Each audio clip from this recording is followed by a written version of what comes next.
Тэгэхээр би элхих урлагтаа мó энэ бас нэг миний үйлчлүүлэгч над дээр хурж ирэхдээ дасгалжуулалт хийхийнхээ өмнө би элхих урлагийн сургалтанд сурах хэрэгтэй. Ер нь элхих урлаг байхгүй болохоор би бизнес хийж чадахгүй гэсэн утгатай юм яриад байгаа байхгүй. Тэгээд тэр бас л яг саний нэг урандцсан үг хэл амтай гэдэгтэй яг ойролцоодоо нэг юм байгаа даахгүй. Бид нар өөртөө итгэл байхгүй.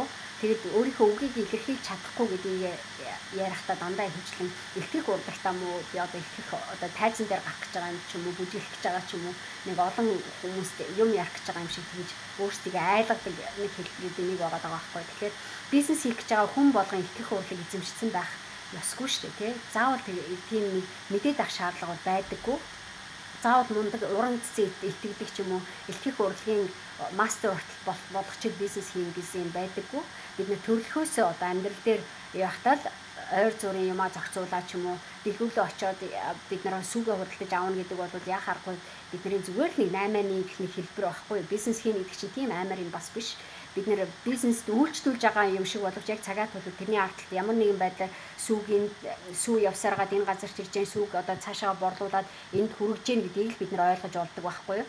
Тэгээд тэрийг л ойлгож ашиглаж сурах юм бол бид нар одоо юу гэдэг юм бизнес хийхэд болвол бүр нэг тийм уран элхих урлаг шаардаад байдаггүй. Зүгээр яаж хүнтэй эвтэйхэн зохицох уу, хүний аргыг олох уу, хүнд яаж ингэж хэлвэл энэ хүн илүү жоохон дуртай байдаг ч юм болов уу гэдэг одоо бидний харилцааны ур чадвар бас биднээс баг зэрэг шаарддаг.